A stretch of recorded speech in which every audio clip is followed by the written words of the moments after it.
Putin fears one thing above all else: defiance. The defiance to disobey, the defiance to hope for peace, the defiance to aspire to a democratic vision for Russia.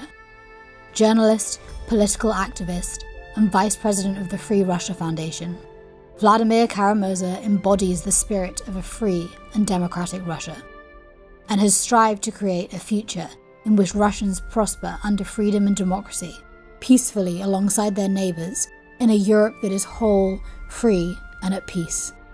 Since the collapse of communism, Vladimir and other like-minded Russians have worked to foster democracy and build an alternative political future for Russia, from home and abroad.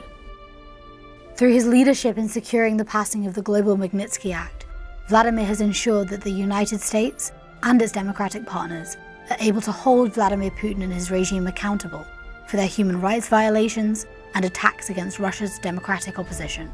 After the start of Russia's illegal and unjust war in Ukraine, Vladimir Kara-Murza returned to Russia, knowing the risks to his own personal freedom and safety, to denounce and protest the invasion.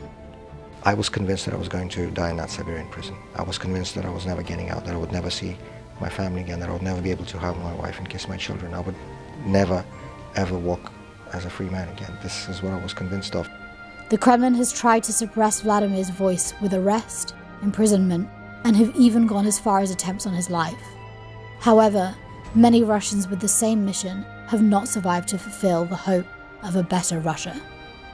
Through Vladimir's advocacy, the names of Russians like Boris Nemtsov mark streets and plazas near many Russian embassies, and serve as a stark reminder for the Kremlin that their crimes have not defeated Russians' hopes of a better future. Now freed from captivity, Vladimir Kara-Murza has already returned to his mission to stand up to totalitarianism, fight for a better future for Russia, and honour the sacrifice of those who have lost their lives in the pursuit of this cause. A Russian politician's place is in Russia. It could not have been any other way. I remember well that there was never any question in my mind after both of my poisonings in 2015 and 2017 that I will return to Russia, and I took, I put myself on the plane as soon as doctors allowed me to fly and went back both times for this very reason, because there's no better gift, I think, those of us who are in opposition to Putin can give him than to leave the country.